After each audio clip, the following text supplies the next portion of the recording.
June 23 ஞாயிற்றுக்கிழமை. ஆதியும் அந்தமுமானவர்.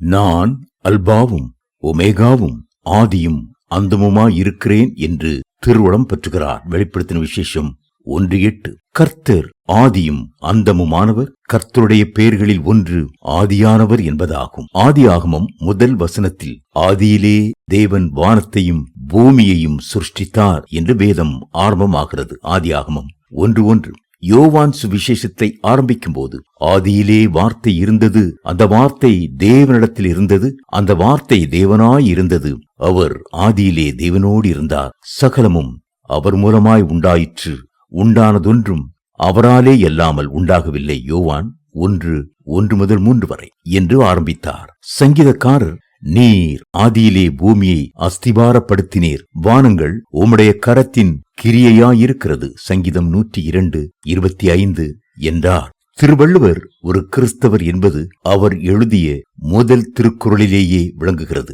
அகர முதல எழுத்தெல்லாம் ஆதி பகவன் முதற்றே உலகு என்று அவர் கூறுகிறார்.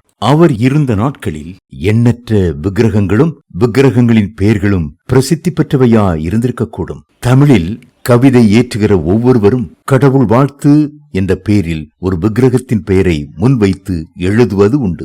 ஆனால் திருவள்ளுவரோ ஆதி பகவன் என்று யெகோவா தேவனை குறிப்பிட்டார். கர்த்தர் ஆதி மட்டுமல்ல, அந்தமும் அவர்தான்.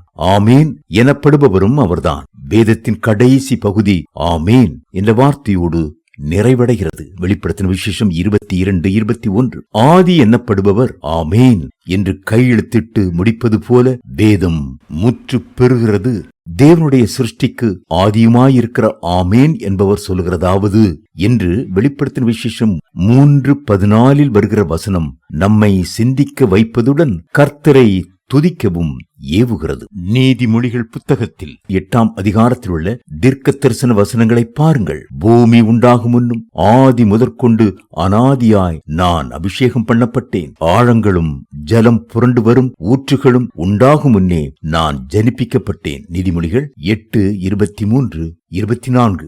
நான் அவர் அருகே செல்ல பிள்ளையாயிருந்தேன், நித்தம் அவருடைய மனமகிழ்ச்சியாயிருந்து எப்பொழுதும் அவர் சமூகத்தில் களி கூர்ந்தேன், அவருடைய பூ உலகத்தில் சந்தோஷப்பட்டு மனுமக்களுடனே மகிழ்ந்து கொண்டிருந்தேன். நீதிமொழிகள் 8:30-31. தமிழ் மொழியை குறித்து சொல்லும்போது கல் தோன்றி மண் தோன்றா காலத்தே முன் தோன்றிய மூத்த மொழி என்று சொல்வார்கள். அந்த மூத்த மொழிக்கு முன் தோன்றினவர்தான் நம் ஆண்டவர். அவருடைய ஆரம்பம் எப்பொழுது என்பதை யாராலும் வரையறுத்து சொல்ல முடியாது. உலகம் தோன்றுவதற்கு முன்பாகவே அவர் இருக்கிறவர். உலகம் அழிந்து போனாலும் என்றென்றுமாய் நிலைத்திருக்கிறவர் அவர்தான்.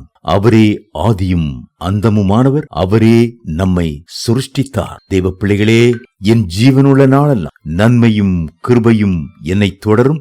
நான் கர்த்தருடைய வீட்டிலே நீடித்த நாட்களாய் நிலைத்திருப்பேன். சங்கீதம் 23:6 என்று தாவீதோடு சேர்ந்து நீங்களும் விசுவாச அறிக்கை செய்யுங்கள். ஆதியிலே மனுஷரை உண்டாக்கினவர் அவர்களை ஆணும் பெண்ணுமாக உண்டாக்கினார். மத்தேயு 19:4.